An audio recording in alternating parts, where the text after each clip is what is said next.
Hello, I am Pooja Upadhyay. Today I am starting electrostatics, which is the branch of physics. Physics की हम कोई भी branch पढ़ते हैं तो सबसे पहले हम ये देखते हैं कि इस ब्रांच में हमें पढ़ना क्या है। तो इलेक्ट्रोस्टैटिक्स वर्ड को हम टू पार्ट्स में डिवाइड कर लेते हैं और जिससे हमें उसका मीनिंग पता चलेगा और मीनिंग से ही ये क्लियर होगा कि हमें इसमें क्या पढ़ना है। Electrostatics is made up from two words which is electro and statics. Electro word made up from electron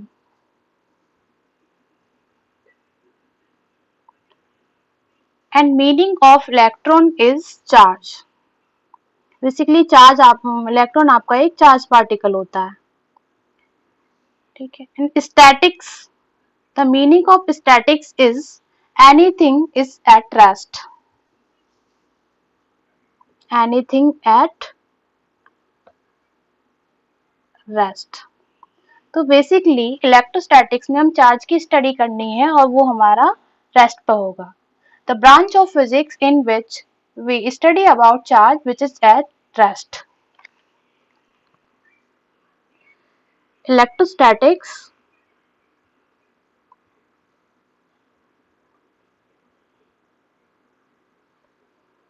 is branch of physics in which we will study about charge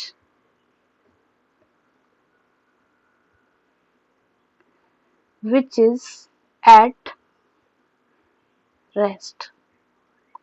ठीक है, इलेक्ट्रोस्टैटिक्स में हमें चार्ज की study करनी है और वो हमारा हमेशा रेस्ट पे ही रहने वाला है। एक और ब्रांच है फिजिक्स की जिसमें हम चार्ज की ही स्टडी करते हैं, लेकिन उस टाइम चार्ज हमारा मोशन में आ जाता है और हम उसको इलेक्ट्रोडायनामिक्स के नाम से जानते हैं। लेकिन अभी इस टाइम हम क्या पढ़ रहे हैं, इलेक्ट्रोस्टैटिक्स। तो इलेक्ट्रोस्टैटिक्स में हमें क्या करना है, चार्ज को हमेशा एट रेस्ट पे लेके चलना है। फर्स्ट चैप्टर जो इलेक्ट्रोस्टैटिक्स में है वो है आपका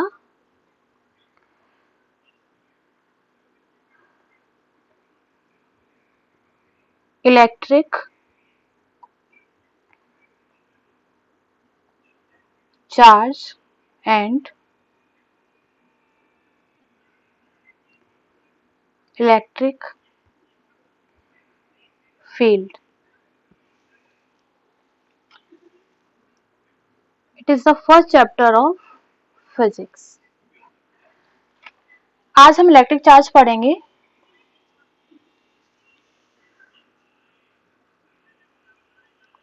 और इलेक्ट्रिक चार्ज के टाइप्स के बारे में पढ़ेंगे, इलेक्ट्रिक चार्ज की प्रॉपर्टी पढ़ेंगे, डेफिनेशन, डायमेंशन, फॉर्मूला, मतलब ये आज चार्ज की बेसिक स्टडी करेंगे।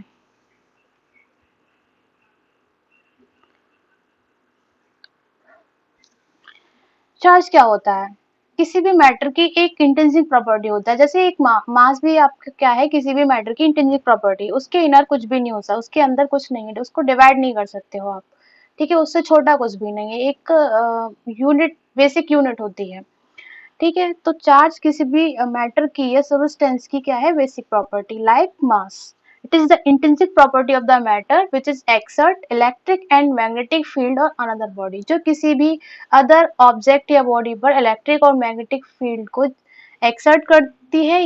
It is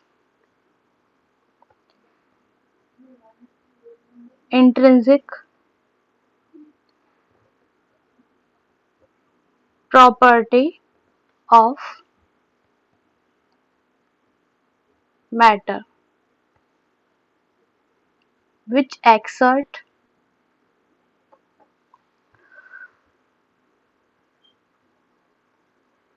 electric and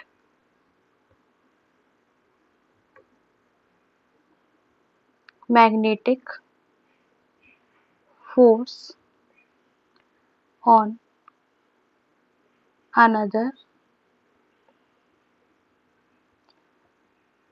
body, ठीक है। किसी अदर बॉडी पर इलेक्ट्रिक या मैग्नेटिक फील्ड को एक्सर्ट करती है। फिजिक्स के हम कोई भी नई टर्म पढ़ते हैं 11 से देखते आ रहे हैं कि हमें सबसे पहले उसका ये पता होना चाहिए बेसिकली वो है क्या, आफ्टर दैट उसका रिप्रेजेंटेशन कैसे करते हैं, उसका यूनिट क्या है, उसका डायमेंशन क्या है ना। तो ये सारी चीजें हम देख लेते हैं। Charge is represented by Q and small Q.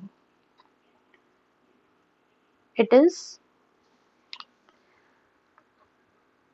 represented by small q or capital Q. And formula of charge is Q equals to I T, where I is current and T is time.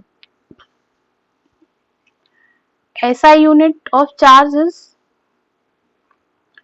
Coulomb. हम dimension देख लेते हैं। Dimension इसी फॉर्मूले से आ जाएगी आपकी। Dimension of charge is I आपका करंट है, करंट की डायमेंशन होती है ए, जो आपने 11th में पढ़ रखा होगा ये, और टाइम की डायमेंशन होती है capital T. It is the dimension of charge eighty. Charge basically आपकी कैसे ये क्वांटिटी है ये हमें पता होना चाहिए कि कोई भी नई टर्म पढ़ते हैं तो उसकी ये भी पता होना चाहिए कि ये आपकी स्केलर क्वांटिटी है या वेक्टर क्वांटिटी है। तो charge is the scalar quantity. It is scalar quantity. Why charge is scalar quantity? Charge scalar quantity क्यों है? क्योंकि चार्ज के पास में सिर्फ मैग्नीट्यूड होता है, it doesn't have direction. Charge have only magnitude, it doesn't have direction. That's why charge is scalar quantity. Thank you for watching. Like, subscribe and share.